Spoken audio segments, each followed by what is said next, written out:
Navratri holistic health पाने का एक माध्यम है जिससे हम संपूर्ण स्वास्थ्य प्राप्त कर सकते हैं।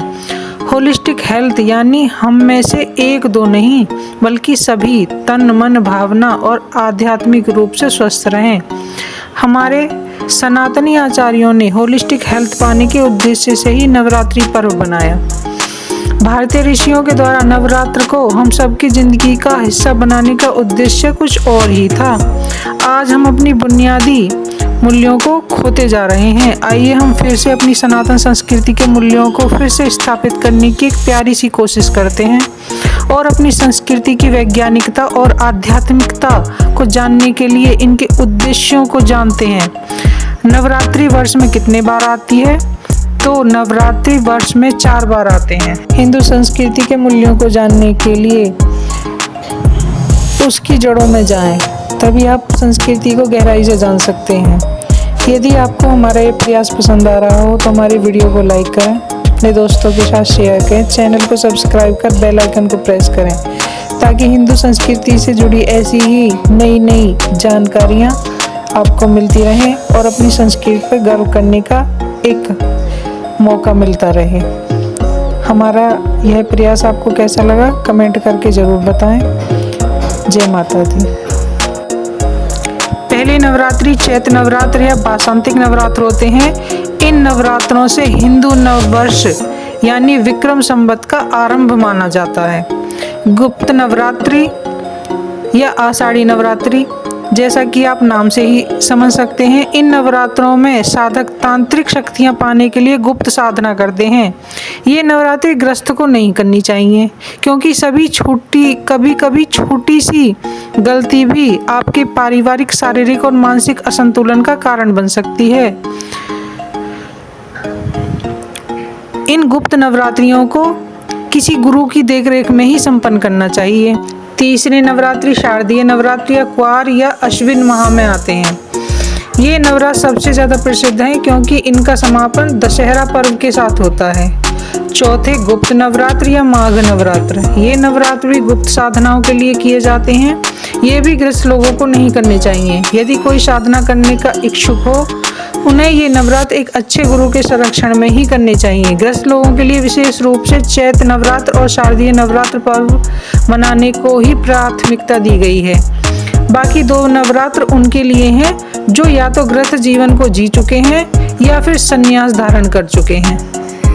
होलिस्टिक हेल्थ या समग्र स्वास्थ्य आखिर है क्या, इसे जानने की कोशिश करते हैं। समग्र स्वास्थ्य या होलिस्टिक हेल्थ एक ऐसी मान्यता है जो केवल शारीरिक स्वास्थ्य तक सीमित नहीं है बल्कि ये मानसिक, भावनात्मक, सामाजिक और आध्यात्मिक स्वास्थ्य को भी समान रूप से महत्व देती है, जिसमें व्यक्ति के संपूर्ण स्वास्थ्य शामिल किया जाता है।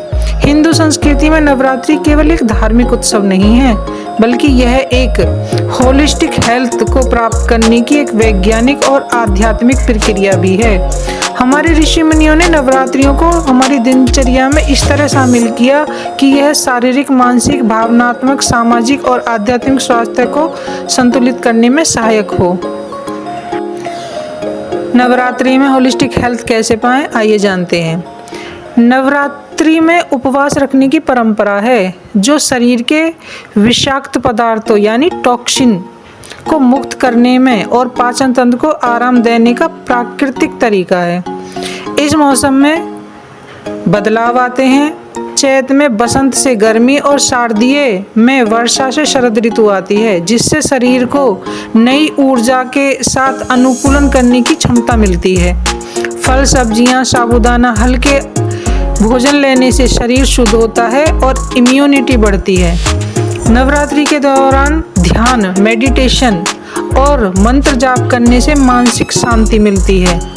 यह समय अपने आप को जानने और आत्म संयम का होता है, जिससे मानसिक स्थिरता आती है। मंत्रों और भजनों से सकारात्मक ऊर्जा उत्पन्न होती है, जिससे तनाव कम होता है। नवरात्रि में हमें भावनात्मक रूप से संतुलित रहना सिखाती है। माता दुर्गा के विभिन्न रूपों की आराधना हमें साहस, धीरज, प्रेम और दया जैसे गुणों को विकसित करने में मदद करती है। सामूहिक पूजा, गरबा, डांडिया, भजन कीर्तन से हृदय में आनंद और संतोष की भावना उत्पन्न होती है। नवरात्रि एक सामाजिक उत्सव भी है जिसमें लोग मिलजुल कर पूजा अर्चना करते हैं और एक उत्सव की तरह मनाते हैं। इससे लोग आपस में मिलते जुलते हैं जिससे आपसी प्रेम बढ़ता है। इस दौरान परिवार और समाज के बीच एकजुटता और प्रेम की भावना पैदा होती है। सेवा और दान पुण्य की परंपरा हमें समाज के प्रति उत्तरदायी बनाती है। नवरात्रि आत्म साक्षात्कार और ईश्वर से जुड़ने का सबसे अच्छा माध्यम है। यह 9 दिनों की साधना केवल आत्मशुद्धि और आत्मबोध के लिए बहुत खास होती है। देवी शक्ति की पूजा से हम अपने भीतर की नकारात्मक शक्तियों को समाप्त कर सकारात्मक शक्ति प्राप्त कर सकते हैं। ऋषि मुनियों ने नवरात्रि को केवल धार्मिक अनुष्ठान तक सीमित नहीं रखा, बल्कि इसे एक आध्यात्मिक और वैज्ञानिक प्रक्रिया के रूप में समाज के सामने प्रस्तुत किया। वे कहते हैं, उपवास शरीर और मन को शुद्ध करने का एक माध्यम है। ध्यान और साधना व्यक्ति अपनी चेतना को ऊंचे स्तर पर ले जा सकता है। देवी के 9 रूप हमें जीवन के हर पहलू को संतुलित करने की प्रेरणा देते हैं। मौसमी बदलाव के अनुसार भोजन और जीवन शैली में परिवर्तन करना स्वास्थ्य के लिए लाभदायक होता है। हमारी आने वाली वीडियो में हम नवरात्र में होलिस्टिक हेल्थ पाने के लिए नवरात्र में अष्टांग योग के प्रयोग के विषय में विस्तार से जानेंगे।